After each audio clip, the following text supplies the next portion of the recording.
and our Spur program. Visiting Spur is scaling pace about research. It is the big problem that we're trying to solve here at UC San Diego. And this event is to check in halfway through the process to address what we have learned based on what we thought when we got started, as well as what comes next. So I'm very honored to have two of our colleagues from the Office of Student Affairs and Office of Research Affairs here. It's in addition to unexpected guests. First,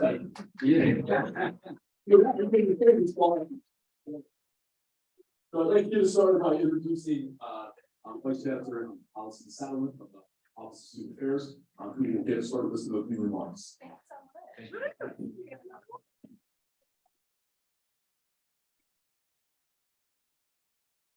Well, good afternoon, everybody. How's everyone doing? Good afternoon, Tritons. How are you doing? How many of you are graduating? Everybody see this person in red? You can say, have a plan, I'm sure. Well, I want to make sure that you absolutely meet my good colleague Hassan before you leave, because Hassan is our Executive Director of Career Services. So I imagine that the future's on your mind as well as everybody's here. And we know that students who participate in high impact practices, such as undergraduate research, have that much more to share with potential employers, have that much more to share with folks that they might be thinking about in terms of graduate education and professional school. So we know from the research that undergraduate research experiences should be a priority in all that we do to ensure an excellent undergraduate education.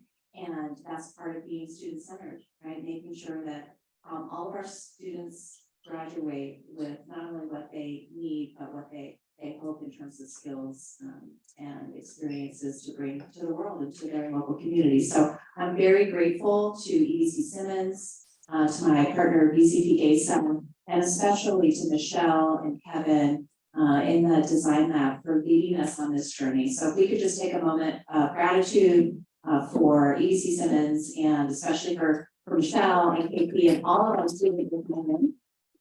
Very, very grateful.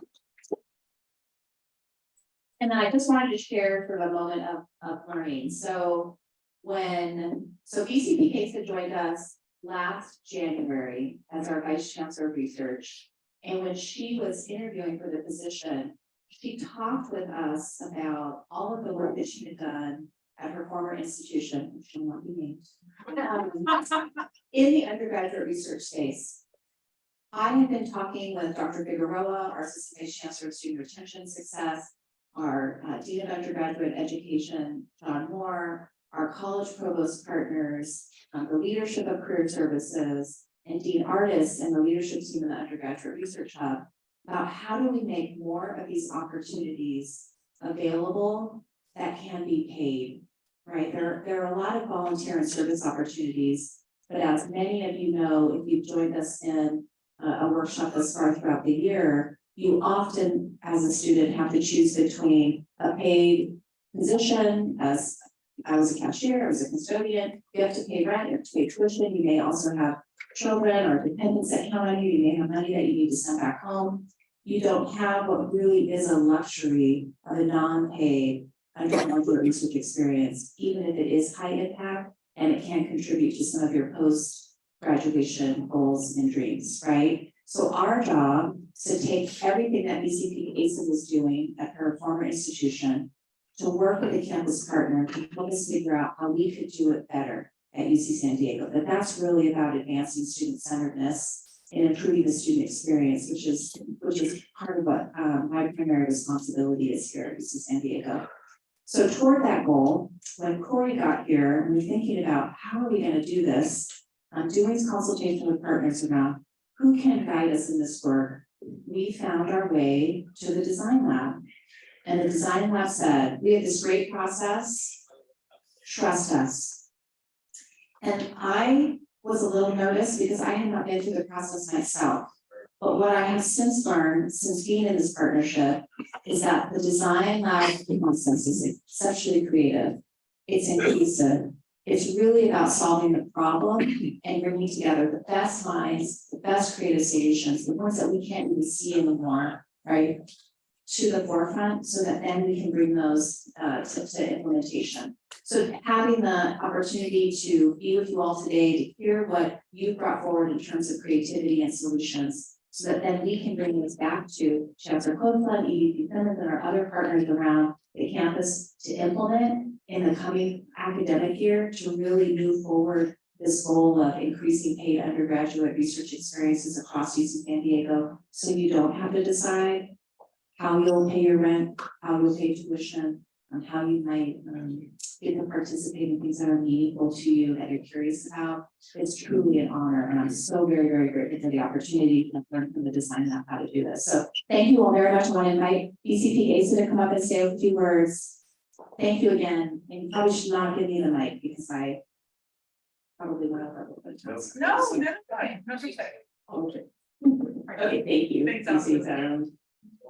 So I want to introduce a little bit to focus on research, and also as Satterlund said, well, my experience coming here is a huge campus. There is so much going on that there are probably so many ideas already out there that we don't have to invent something new, although something new is also great.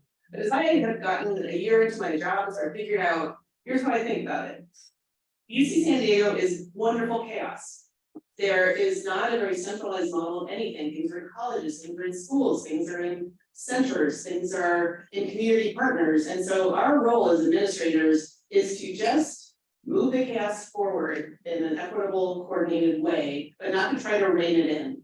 So as I think about what we're trying to accomplish with Spur and why the design lab is such a good partner, we're not trying to fix a big problem, create one system that's one-stop shopping and everything's going to work for every person in the same way.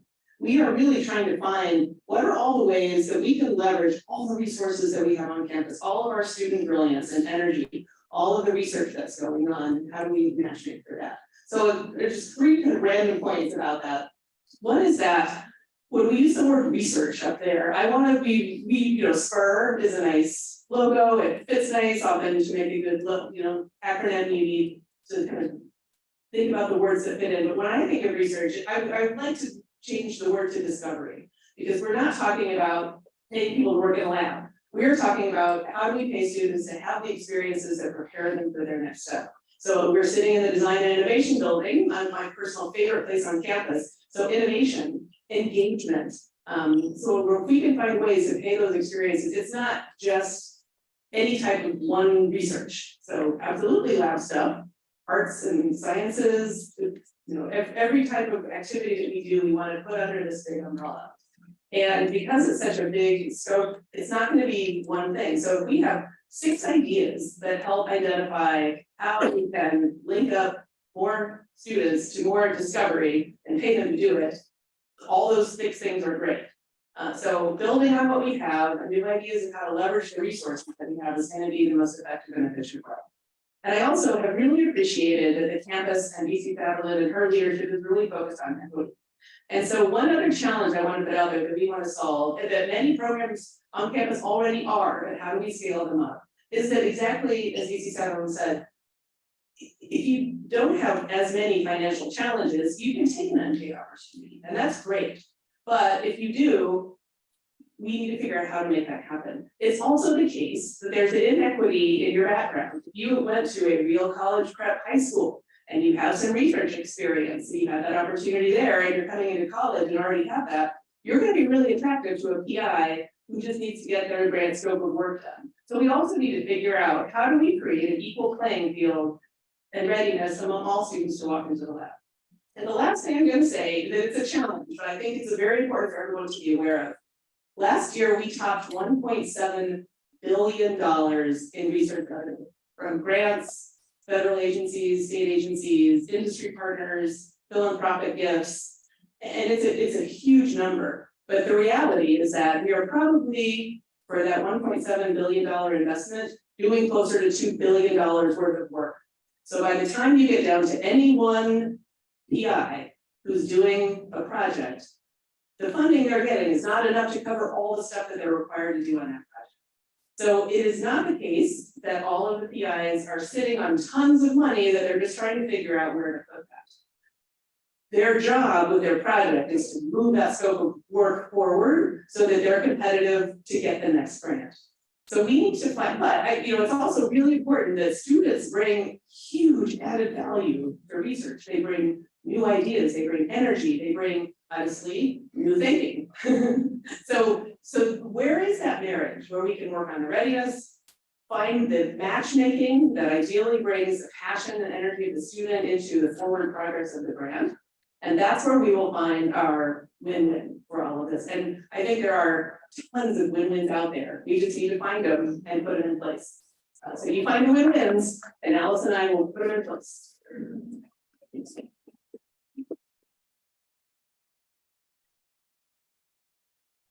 Yeah. Thank you so much, both Satterlund and Peek-Asa, and for you all for being here. We know it's actually beautiful outside today, and we know this is your time. Thank you for leading into this process in general. My name is Michelle Morris. I'm the Associate Director of the Design Lab that had the privilege of working on this project. It's been incredibly fun.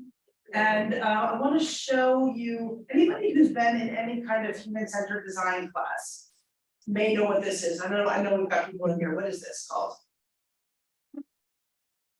What is this thing here called? Anyone? Yeah, you. It's a desire line. Yep, exactly. So in most of the world, a lot of planning goes into how they design certain things, whether it's something physical in the urban environment, or it's a program, or it's an organization. A lot of time and energy goes into that. And then people get involved, and like stuff like this happens, and not just in one way, but a couple of different ways, not there. And you think, okay, well, so our job is in design is to say, like, why would that happen? And it's because maybe the neighborhood wasn't there before, maybe and for whatever reason, because it's comfortable, and we don't know why. And oftentimes, what happens when people are problem solving, and I'll just go to this quickly. Oh no, that's not. Let me go further, and then I'll go back. Oh. There we go. Most of what will happen is some people say, well, we just gonna pay that, or maybe we can block it off. And people go automatically to how do we stop this from happening? But what we ask is, what are the underlying needs that get people to want to change what is clearly paved and planned and do their own thing? What is the underlying desire? And the core of that for us is empathy. So I'm going to show you this video. It actually comes out of the Cleveland Clinic. And even though it's in the healthcare space, it really gets to the heart of what we've done in Spur so far and where we're going. And it's about a little under 2.5 minutes.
So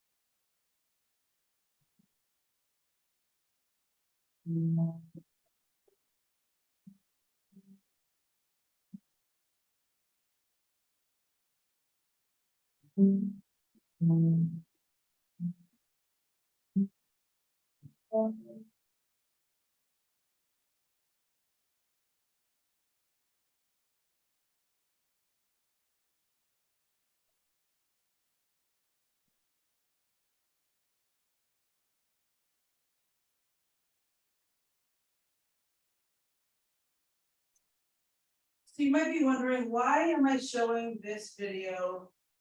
Which is incredibly moving, right? But when we're talking about something as exciting as paid undergraduate research.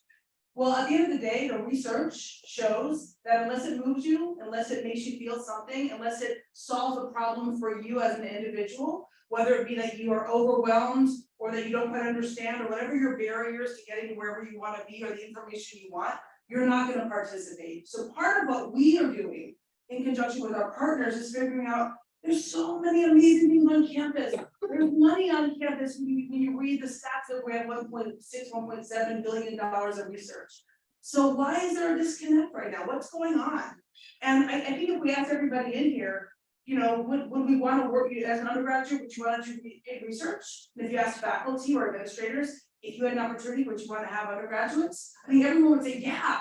So like, where's the disconnect? That's what we're trying to help the university look at by really getting to the needs and listening to you all, you and all of the people who have participated so far.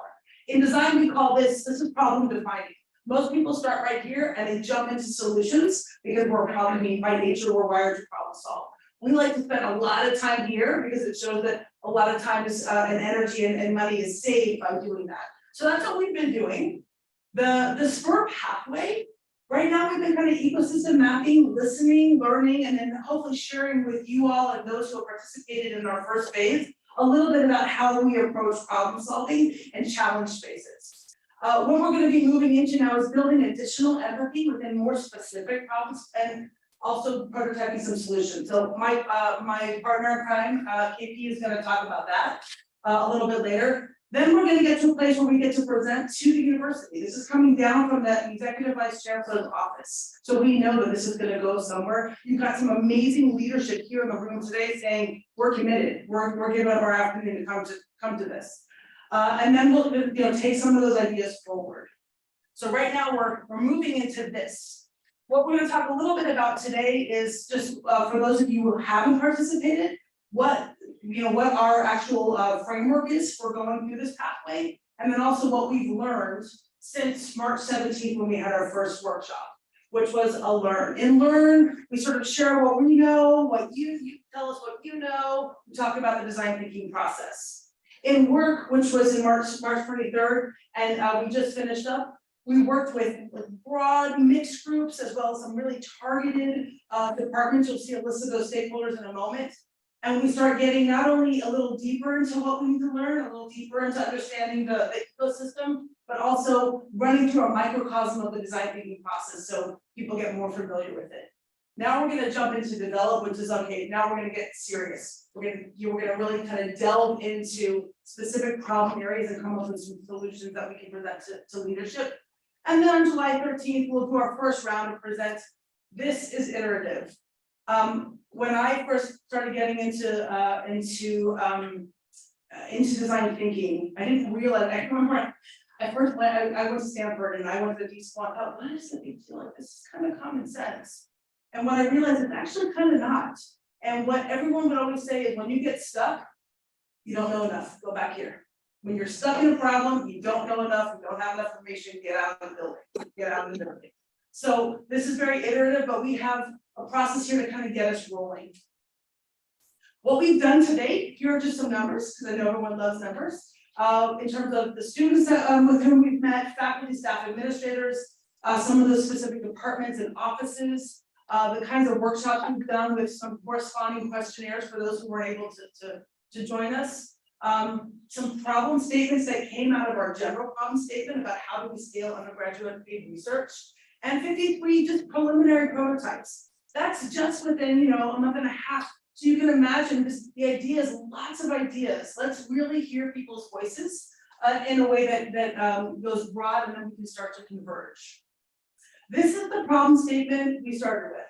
How might we engage all UC San Diego students, particularly undergrads, to become empowered and encouraged by scaling paid undergraduate research programs, by increasing community awareness, student engagement, and research readiness. So basically, very broad. We kind of knew the area. We knew about where some of the, you know, some of the main sticky points were, and we started off and said, okay, let's go test this out, see what it looks like. We ended up, sorry, it's a little bit off there, but here are the preliminary stakeholders who have a direct interest in or a direct involvement and engagement with undergraduate paid research or undergraduate research in general. And what we were looking for, if we started talking to everyone, was what's working really well, what are the positives, what are the pain points, like where are we getting stuck, and then out of that, where are the opportunities? We often call that POPs in the design lab. And we also then looked at what, you know, who is doing something in this space that we're not reinventing the wheel. Again, a lot of stuff is planned out there, so we don't want to disrespect anybody by not acknowledging what they're doing. But let's figure out how we can pull things together a little more and leverage what's the amazing work and the amazing people who are already in this space. So we started to map that out. And then now what Kevin's going to talk about is getting a little bit specific into some of the ideas that we had, really some of the patterns and the themes that came out of this first phase of this Spur pathway.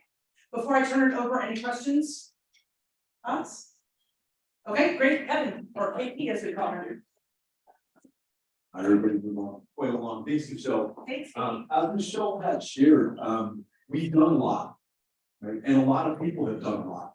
So what we've learned is that the problem isn't exactly that what we thought it was, and we have more than one problem, right? So our updated problem statement, we believe, is how might we help all undergraduate students engage in paid undergraduate research programs by improving awareness, access, and support. Now that awareness, access, and support are some things that came out of the data that we have collected from all of the workshops all of you have been in. And what we're seeing is that HELPU is more than one type of student, that the do what in our problem statement is more than one kind of change. And the goals include more than one metric to measure. Okay, so when we take a look at all the stakeholder groups, the broadest groups, right, we can see that we've got undergraduate students, because that's what scaling paid undergraduate research is all about.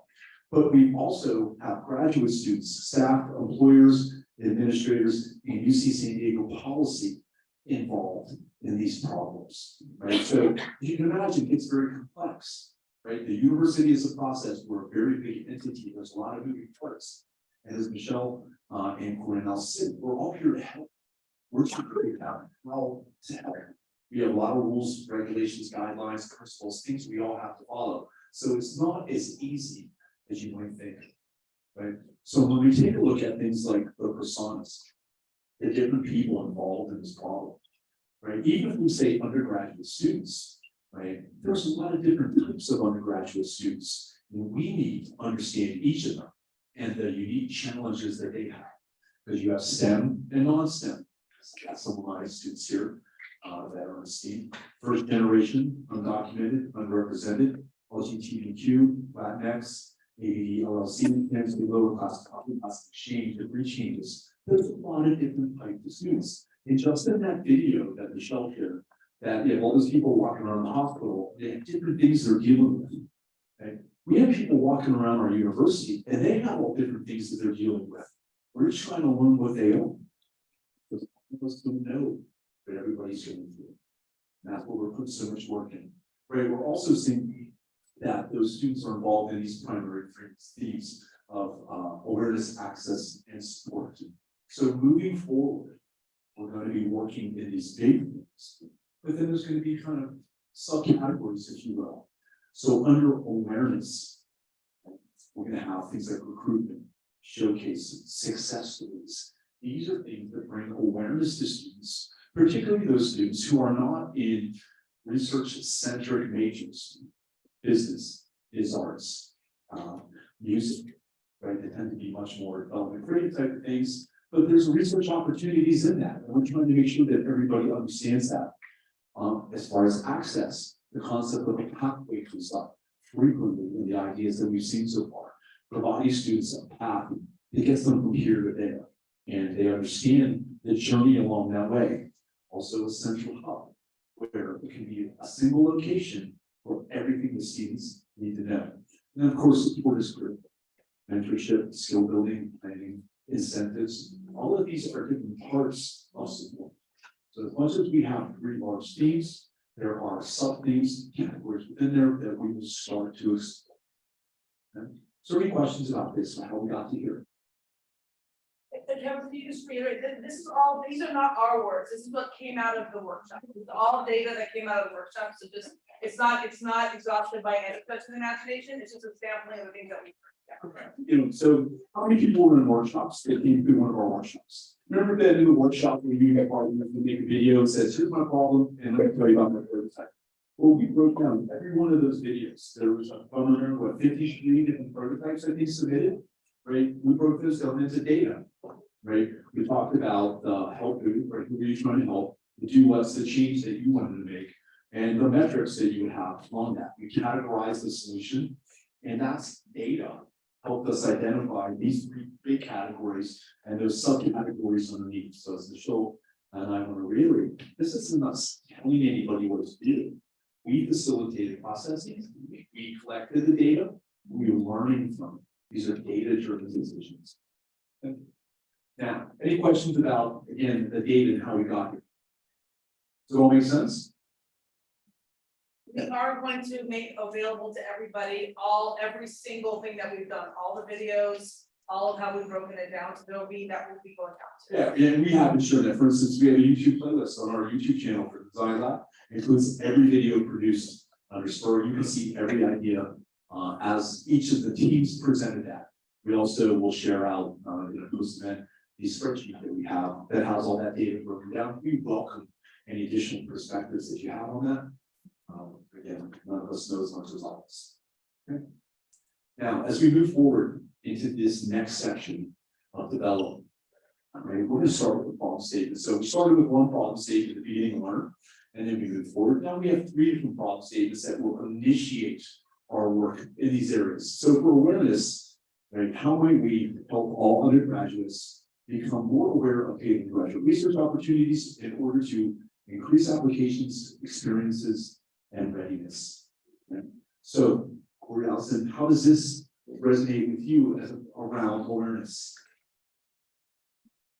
Seems on point. It's what's come out of the community process, so. Yeah, I think we also need to recognize we need to help the faculty. Yes, and they're on the list as well. And that was, that was one of the observations we had from the data is that, we went through, we talked about all those different types of students, but we also had, staff, URH got named, library got named. There's a bunch of different departments that got named specifically, as well as graduate students, faculty, researchers. There's more people involved in the problem than just the students doing that. Now, around access, how might we help all undergraduates decrease barriers to paid undergraduate research opportunities in order to increase diversity, equity, and inclusiveness? How do we do on this one? Good start. Again. Help the faculty. Yeah, and the faculty, right? So, Which I know that's part of it, but. right. You know, just a question on decrease, I think we would all love to remove the barriers. But is that too aspirational, or it becomes difficult to measure, or why? Absolutely not, ideally we go for big, right? Yes. We really want to. Right. Yeah. And those of you who remember from our workshop process, remember when we all started with a problem statement where we gave you one, and then you all worked with it and worked with it amongst the team. And this is what we're doing, right? Okay, got it. Today, we're trying to say, hey, this is where we think we're going to go, and then all of our work is going to build upon this. right? Each of the teams will start with a problem statement, and then for the work, they'll update it Okay, from their perspectives. So the way people will be included, those changes will be identified, as well as the property metrics for the change in the people involved. Okay. And then lastly, around support, how do we help all undergraduates and faculty receive support for paid undergraduate research in order to increase applications experience and readiness. Again, it's that support related to awareness as well. Things like the number of applications is something we can measure, right? We have numbers on that today, and when those increase, we know more people, more students are applying, right? The same with experiences. That means they've signed up, they've engaged, they've completed an experience, more experience that have been done in the past. And lastly, their research readiness. As we try to define what research readiness means, there are probably some scores and skill building around that. We can measure that as well. And that would be indicative of change, positive change as well. So these are the three primary areas. And we have a mechanism now for you to be able to sign up.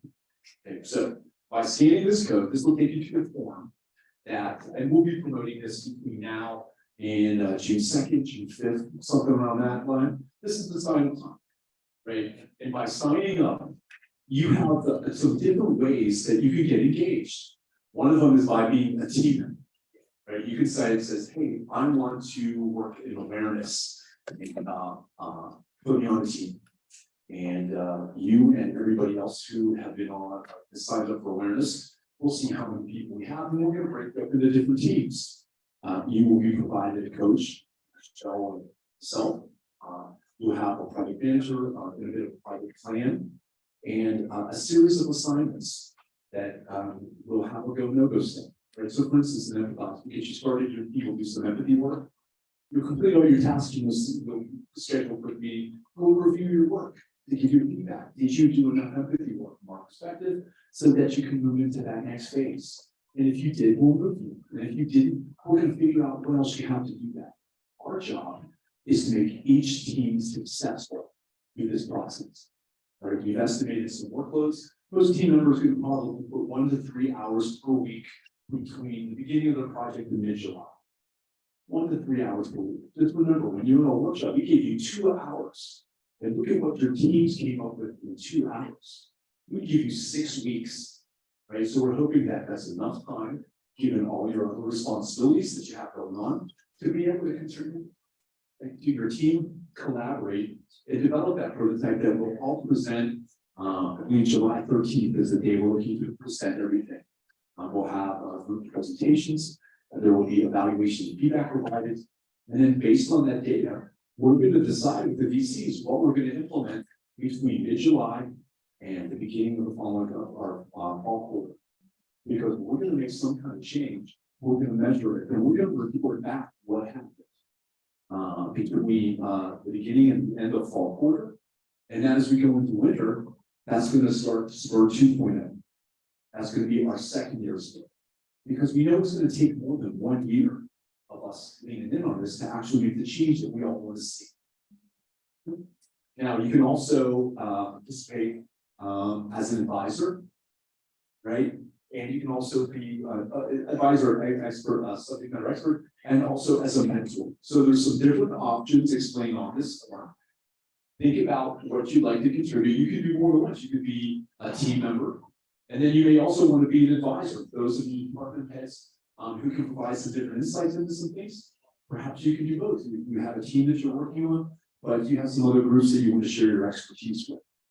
Any of your contributions will be welcomed, valued, and we'll try to figure out how to make it easy for you to participate so we all can get something of value. When you say pennies and dollars, these little things add up to make big things. And this is what we're trying to make since we have the year. We're trying to make something big happen at UC San Diego. And the only way that we can do it is by all of your participation.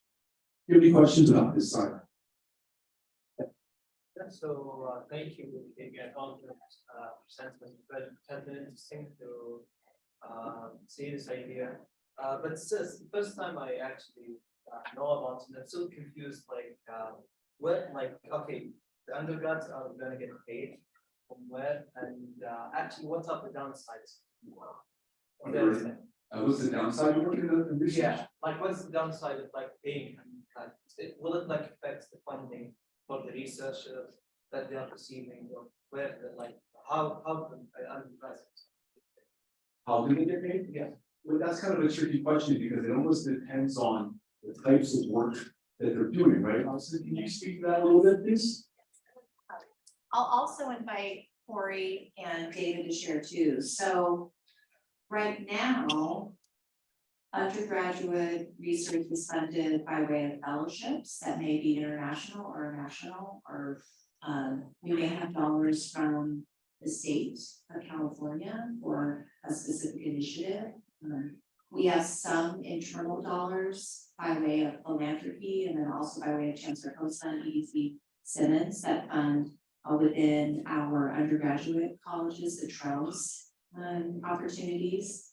We have a grant with two very significant foundations that fund the PATS undergraduate research opportunities.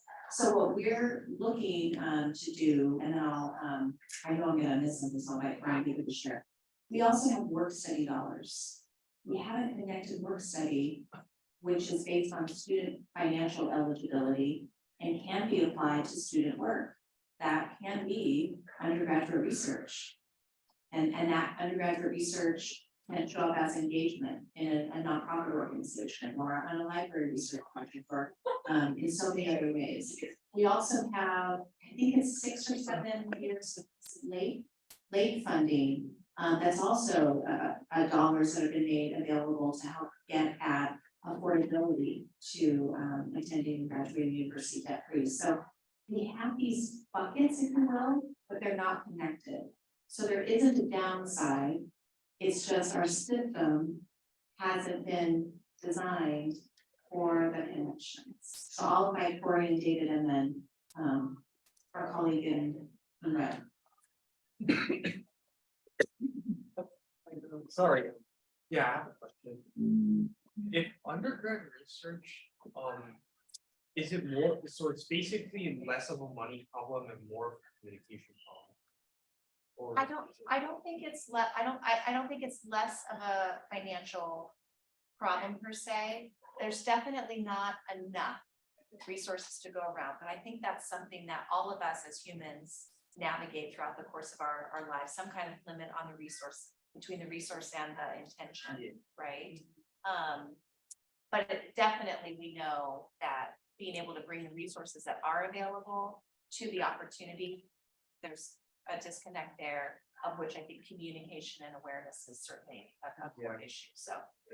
Yes, so I want to say there are a lot of pots of money we just need to leverage better that are really in the student area. There's also a lot of money in research. There's a lot more opportunity for PIs who have a grant to make a decision to hire undergraduates. And I would say finances are definitely a challenge there because there's, but budgets are really tight. A bigger challenge, and why I keep pushing on, we have to help the faculty is, imagine you're a new faculty, you just came out of your new postdoc, you just got your first grant, and who do you hire to help you? And so there's just a lack of readiness and then let's say that person becomes a senior person and never has any support about really understanding how to supervise an undergraduate and all the really great things that undergraduates bring to a lab. So it's the time and experience that is also really important when we think about readiness. So I do want to really push us all to think about this as so much more than just a financial problem.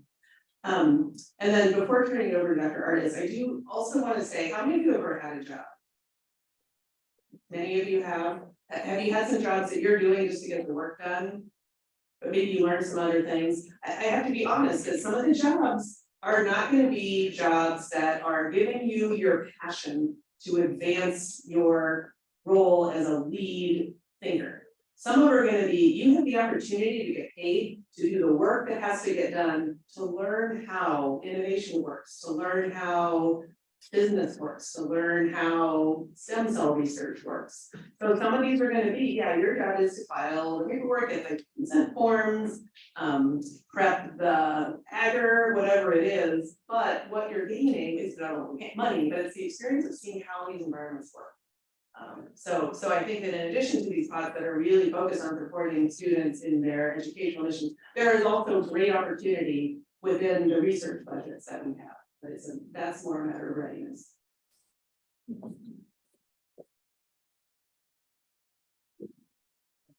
So I want to say a couple of things in direct response to your question. As you've heard, there are many different places we will try to find funding. So one thing you have to understand is that, and you probably will do, not everybody will get the same compensation. You know, paid undergraduate research does not come in at one level. We try to make sure that every stipend is, sufficient to enable students to do it, but there will be some that are more generous than others because, they're coming from different sources and some agencies will have more funding for research than others, but each one will be something usually along the way. So one of the things that we would like to do, my office, I'm director of the Undergraduate Research Hub, is talk to students about finding the right opportunity. And for some students, that might mean into a opportunity. For some students who've already had a research experience, it could be more advanced. For some students, it could be a summer opportunity. And if you work in the summer, you're doing 30 to 40 hours a week, you're going to get higher pay. So we want to make sure that students are finding opportunities at the right level. And we want to make sure that, because this is what happens with research, you go in, you have a terrific experience, you don't want it to stop. You don't want it to be your only research experience. We will try to have students find the kinds of opportunities that are going to continue to challenge them, continue to help them grow. And probably those will come with some other kinds of compensation because they'll be more competitive, but the reward will be greater. So we want everyone to have access to that first experience. And then if there's an guide that people can second and third, and that second one might be summer. One of the things I want you all to keep in mind, and something we do in my office very often, is we refer students to non-UCSD experiences at national level. At programs such as the Amgen Scholars Program, where you do research at Stanford or UCLA or Harvard or MIT for the summer. And those are going to be paid research experiences, which are also going to give you exposure to new colleagues, to new kinds of thinking. We also have opportunities that are nationally competitive, like the Goldwater Scholarship, and I'm the Goldwater Reps. I can nominate students for that, or post-baccalaureate fellowships that will often grow out of undergraduate research experience. So I think the first step is to make sure that you engage in a conversation so that you know how many types of opportunities are out there. And I would certainly say you can do that at the Undergraduate Research Hub, but there are all kinds of other places where you can have that conversation too, so that the first choice is really informed. And then we'll see that one will lead another, and we will try to make sure that every time you go for a research opportunity, paid one, it matches the skill that you retained from the last one. Thank you. It's a good question. Any other questions for our guests? If you have any final words? No, I mean, I would just say, this is a very complex topic, and I want to just really honor, I know there's some people in the room that represent some of the work that's already been going on for a long time. What I will say to those of you who are not aware, this university and the leadership that's here is really committed to this. And I can say, as somebody who works with a lot of different entities, both at the university and Kevin and I have commented multiple times on how committed UCSD is to really trying to understand how to improve this particular challenge. So I'm really excited about that. And I hope that gives you all some enthusiasm as well. And we're here as the design lab to serve. So if anything that we've said or that we're doing doesn't quite resonate, or you have questions, like our goal is to prototype and iterate with you and to figure out how we can best be of service to the campus. So please know that if we're here to talk after or at any time, whether you're on a team or not. And if you can't participate as a team or as an advisor or what have you, but you want to have some sort of involvement, let us know. We will find a way, right? We can be super, super flexible. So thank you. Thank you, Sharon. Any last words, Alysson, Cori? I just can't wait to see the next part, the next piece of this. I mean, this has been so exciting to be a part of, and again, I want to thank you all that we have learned. So thank you. Thank you so much. It's good to do without both of you. Thank you so much. And for all of you, thank you so much for coming today. We sure do appreciate you at the time that Spur registration for all is open. We look forward to collaborating with you in the near future. Thanks, everybody. Tell your friends.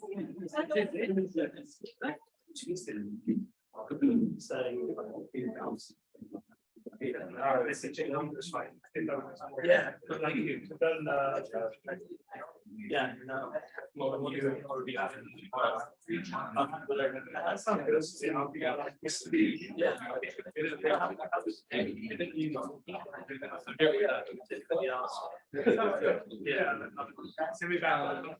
Yeah.